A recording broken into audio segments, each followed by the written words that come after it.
Welcome to the Heal Your Hunger Show, where we get to the heart of why you overeat and how to stop. If you struggle with food and weight like I did, welcome home.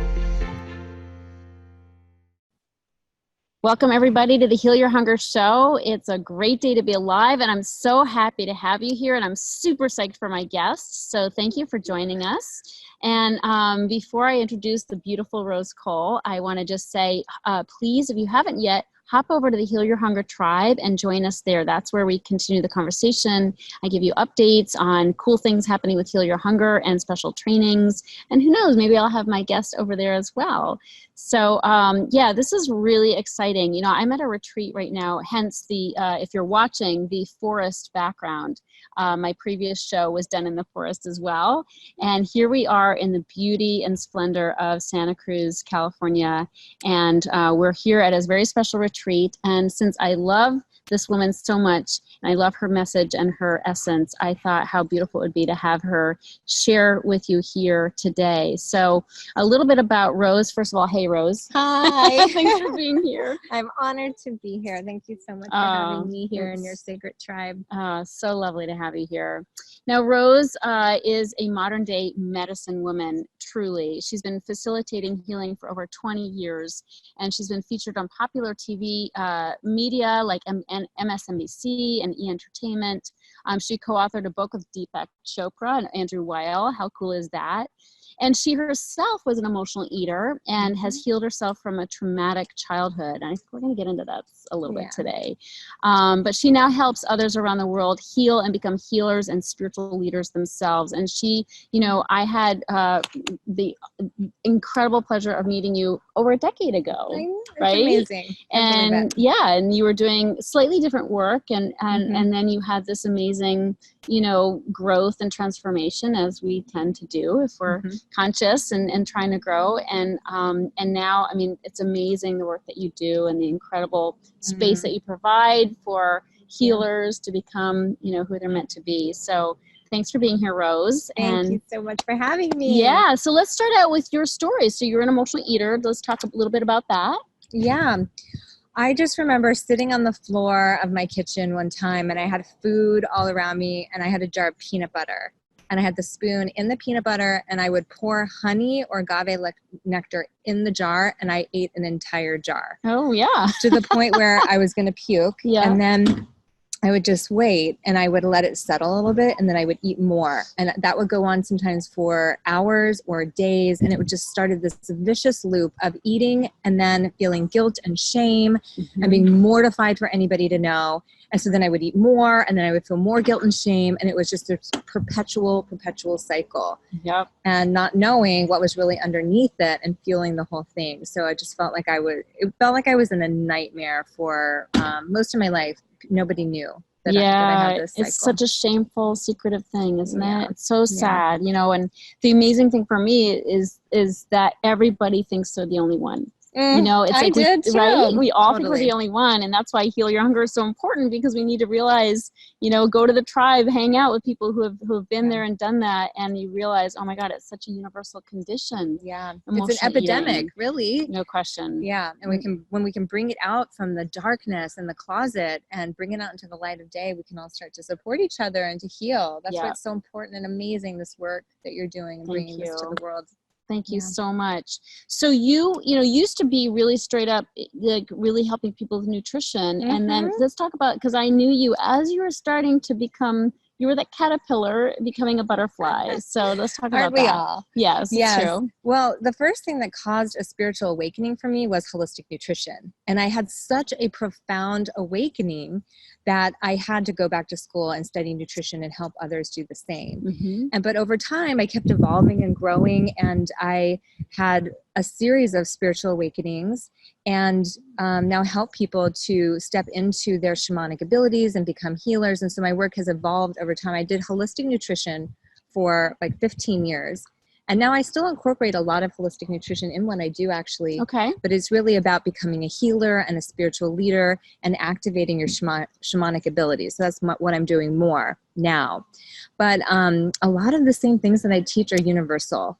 No. Well, and the reason why I was really compelled to have you here, and thanks for coming, is because you know, as emotional eaters, I know a lot of what I talk about in my programs is connecting with your divine spirit, you know, and Absolutely. really starting to allow yourself to be guided by that instead of stuffing it with food, you know, pushing it away, saying, oh, you know, I'm going to go the rational route, or I'm going to listen to other people's opinions of what I should do. I'm going to poll people on what I should do, and really getting being disconnected from that beautiful guidance inside of us. And that's exactly what you do, is you help people connect with that. And I really think it's important for people in this audience to hear that. Yeah. For me, I started to see that I could tell people what to eat with nutrition and have them start to lose weight and feel healthy. But when they left me, it would all come back. Yep. And then 3 years later, 2 years later, they would come back and all the weight would be added on and then some. And so I started to decode that it was actually the deeper emotional and spiritual things underneath that was fueling the food. And so I got really bored with trying to tell people, oh, have this many grams of fat. And I mean, I used to be obsessed. I used to weigh my food, and I still didn't lose weight. I just became a crazy person and became obsessed with it. But nobody could ever tell me how to stop the craziness. Yep. And then that's when I went on deep, deep, deep soul searching and discovered the answer for me. And I wouldn't say that I still am an emotional eater. I just know what things trigger it and what things don't. So now if I go and eat, you know, a whole bowl of blueberries when I know I only needed half the bowl, I can use it as a detective, like as a little detective assign, like, okay, this is the litmus test. What is going on that I have a stressor? And then I was using food. Totally. And then now I know how to go to the deeper issues and get to the root. So now I have control over this. I have power over this, and not feeling like I'm powerless. Yep. And so let's talk about that, connecting with that spirit, because that's obviously what you did. Hey, they're ruining our that noise. We are in your civilization, so there's a little noise behind here. But let's talk about, you know, you talk about shamanic gifts, and I think that shamanic word is kind of, a lot of people don't really understand. Yeah, they don't understand that. So even though we're talking about the very same thing. Yeah. So the word shaman means one who sees in the dark. So shaman are way showers. They're the ones that help to illuminate the path for us and for others along our path. So I would consider us to be light workers. We're here not just for ourselves.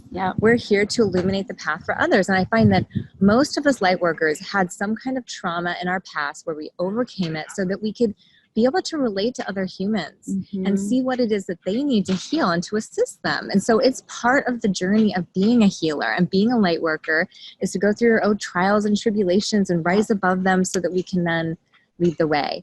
And so shamanic practices are really just using our God-given talents that we have, our intuitive abilities. Some of us are very empathic. So you might step into a room and feel what other people are feeling. And maybe as a child, you didn't know how to work with those abilities. You didn't know how to work with that energy or put shields up so that way you're not absorbing things from everyone around you. So, which is very common for emotional eaters. Yes, because we didn't realize, we just didn't know how to work with our own energetics, basically. So, so we're all, I mean, probably all emotional eaters are light workers, because we tend to be very empathic, very sensitive, right? We're emotional beings. We're extra sensitive. We do feel other people's energy, like probably to a fault. And we care so deeply. We're caretakers, right? So we care so deeply about other people. If they're in pain, we want to rescue them. You know, we want to be way showers for other people. Sometimes we put too much effort in that and not enough effort on caring for ourselves, of course. Across the board. Right? This is what Well, here's what I didn't realize at first, was that this was actually my superpower. This is our superpower. Our sensitivity is, and our being able to walk into a room and feel what other people are feeling. This isn't a handicap. It's a God-given talent. We just have to learn how to work with it. Right. So until we learn how to work with it, we're stuffing it with food and to try to manage it. Because it's so much energy. But when you learn how to work with these abilities and channel them, you realize that you're actually a healer. And then you can channel in, whether you're in the corporate world or you want to do healing sessions with people or be a counselor or a coach, you can channel it into your life purpose and what you're here to do on this planet. And then everything in your life starts to make sense. It's like, oh, this is why I went through that. This is why I had this experience. And that's when you really, I think, start to find peace and contentment and be of service to the world. So beautiful. So you experienced a lot of trauma in your past, and most emotional eaters have. Yeah. How can people heal that without committing to 20 years of therapy? Yes. Well, this is why shamanic practice for me is so profound, because going through shamanic healing, and this is one of the things that I teach in my school, is shamanic healing, to become a shamanic healer, because literally you can have one session with a shamanic healer and it's like 20 years of therapy. It's very, very profound, deep work. But today I can share with you just a little tiny 5-minute exercise that I was telling you about. I would love that. Because what's at the root of most overeating, I find, and most of our trauma, is the guilt and shame and remorse. Amen, sister. A lot of times that's what's underneath when we really go down, down, down, down, down to the bottom. And so there's something that you can do. Just start this healing journey. Now, this is just where it starts, right? This is not where it ends. No. But in this little 5-minute exercise, you can start to pivot and turn this on a dime and start your life into a different trajectory of healing. And then you can just start to follow the little cosmic breadcrumbs from there. Love it. Cosmic breadcrumbs. So should I dive right in? Yes, let's do it. I mean, okay. This for everybody listening. I mean, this we is all have shame and guilt and regret in some area. Well, I talk about it. People have heard me talk about the PEP formula, the PEP, and the P stands. These are different reasons we use food. The P is for painkiller. The E is for escape, and the other P is for punishment. Oh my goodness. Right? And we're punishing ourselves because we have this deep sense of guilt. Totally. There's guilt or shame or remorse underneath there. Absolutely. So I say, let's go down to the root. Let's go down and pull that taproot out. Let's pull that sucker out. Yeah. Okay. So first you want to look at and identify which of the 3 you are primarily experiencing. Bringing that awareness first. So here's how to tell the difference if it's shame or guilt or remorse, because they're all a little bit different. Okay. So guilt is when you feel like you've hurt someone else. Okay. So I've done something to hurt somebody. I've harmed them in some way. Or I've done some unconscious act that hurt somebody else. Shame is when you feel like you've hurt yourself, or that you're innately bad or wrong or broken. Okay. So there's usually a lot of humiliation that comes with shame. That's kind of one of the hallmarks. Yeah. Very dark. Yeah. Well, all 3 of these can be, right? And I'll give my own experience as an example, because that sometimes helps people. And remorse or regret, same thing pretty much, means that you made a choice and you wish that you would have made another choice. Okay. I love these God rays that are coming through here. Beautiful. So pretty. We're being blessed. Yeah. So yeah, if you just keep looping on, oh, I wish I would have made another choice. I wish I would have made another choice. I made the wrong decision. I made the wrong decision. Okay. We don't realize that when we're feeling one of these things and recycling these chemicals over and over and over again, it's like wearing a huge backpack of bricks where we're just dragging it around with us, weighing us down. It's too much energetically and emotionally to hold. Yeah. So we're looking for some kind of a release, and we turn to food. Yep. And then when we eat the food, it makes us feel guilt, shame, or regret. And then the whole cycle starts over again. Yep. So let me give you an example of my own life. This might help you to identify which one you're experiencing primarily. Okay. So for me, I said, I thought about, okay, what is that feeling that I'm feeling? Because I went way back to like, what is the earliest thing I can remember, like really feeling bad?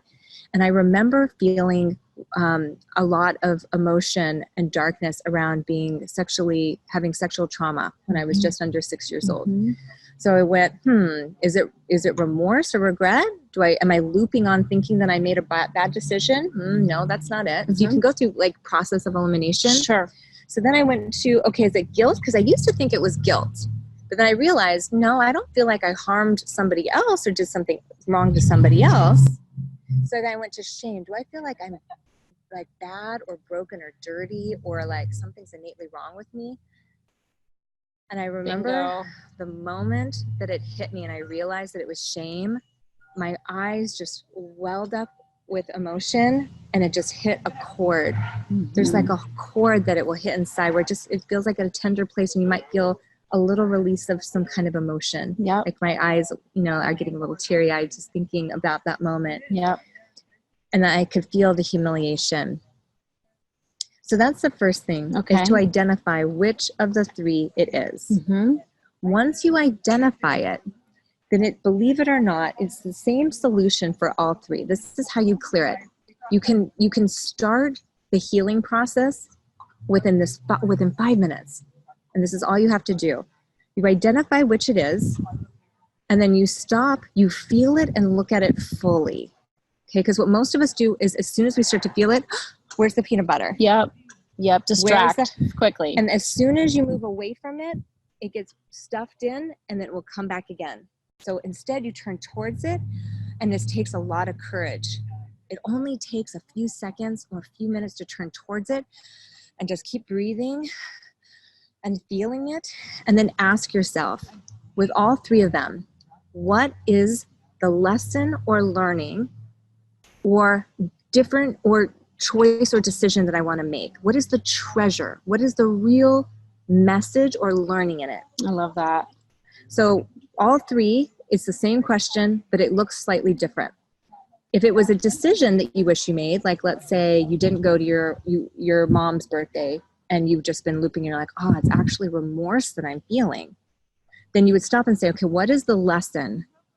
What is the treasure? My mom's going to pass soon and I haven't been wanting to face that.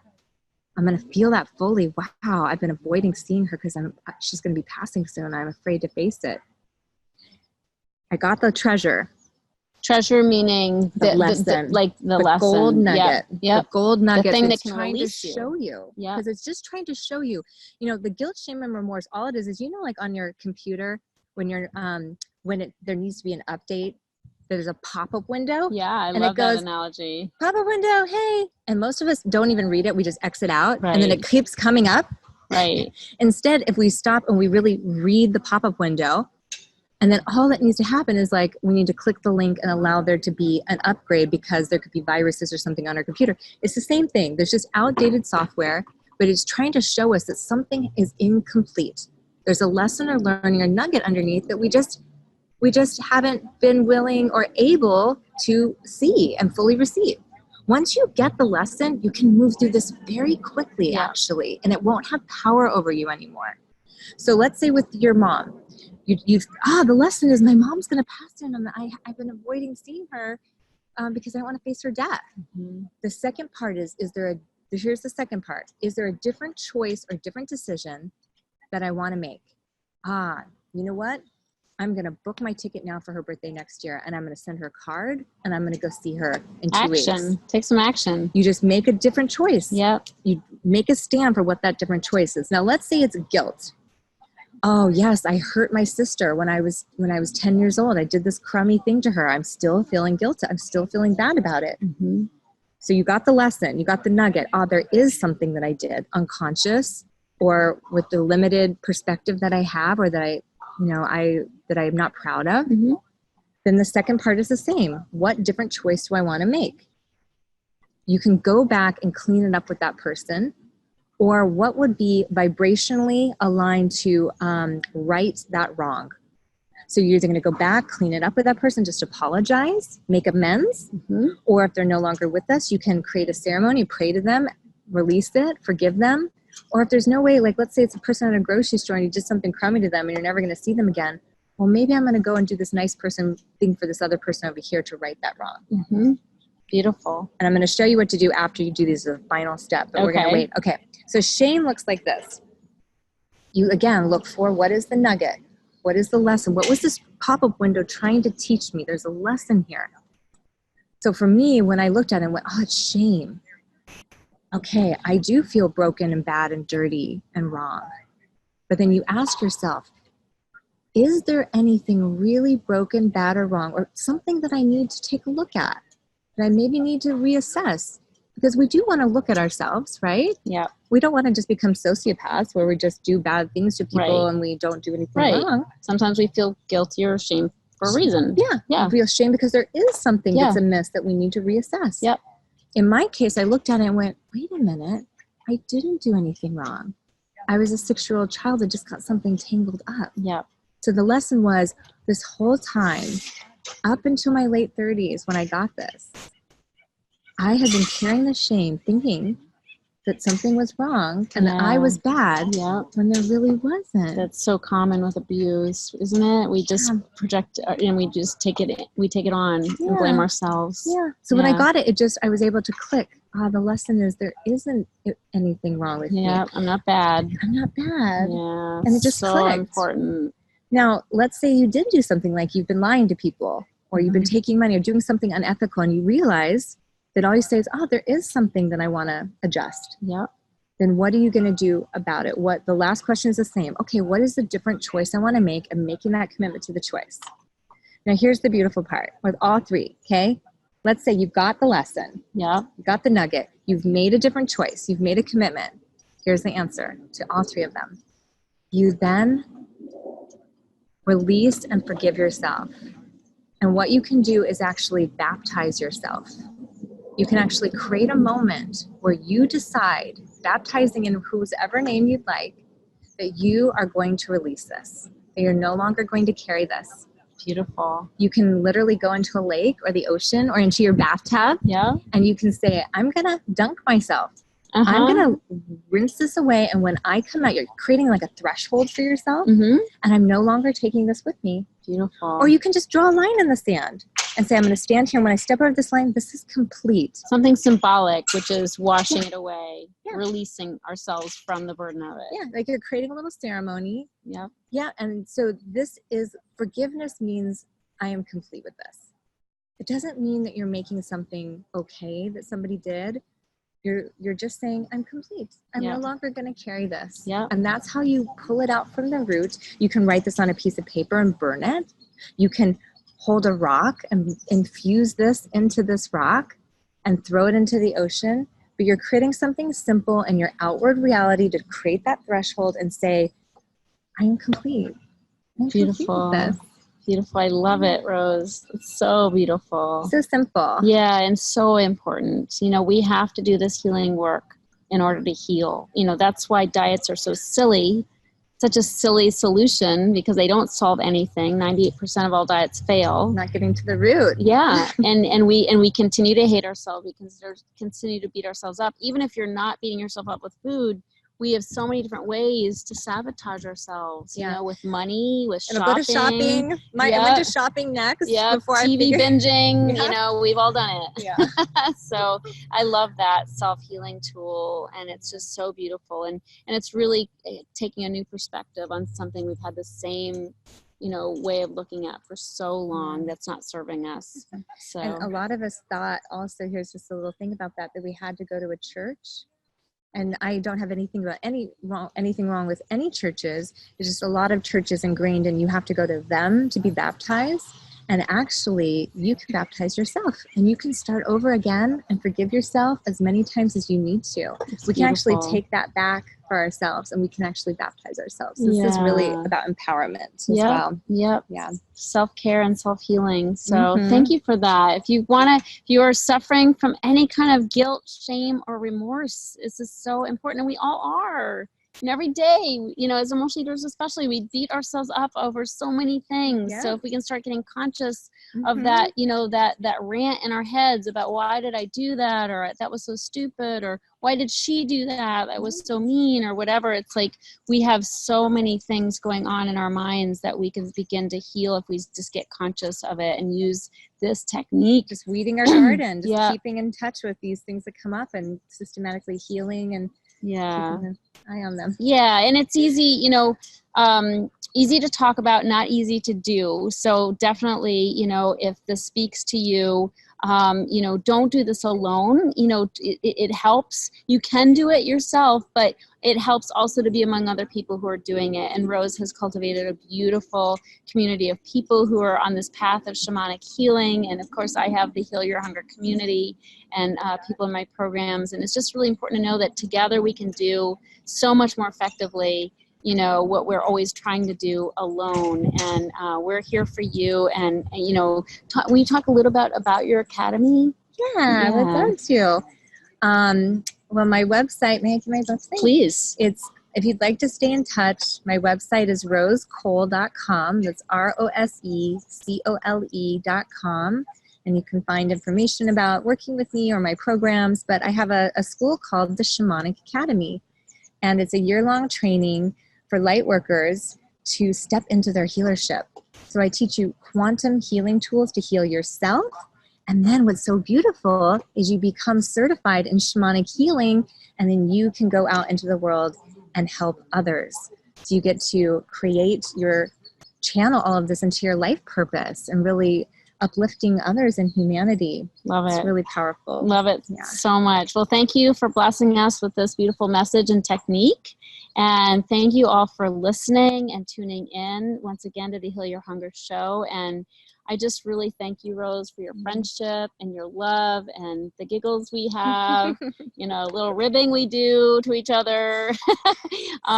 Yeah, we have a good time. So thank you all for tuning in, and God bless you, and let us support you in any way possible. Yes, thank you so much. Aho.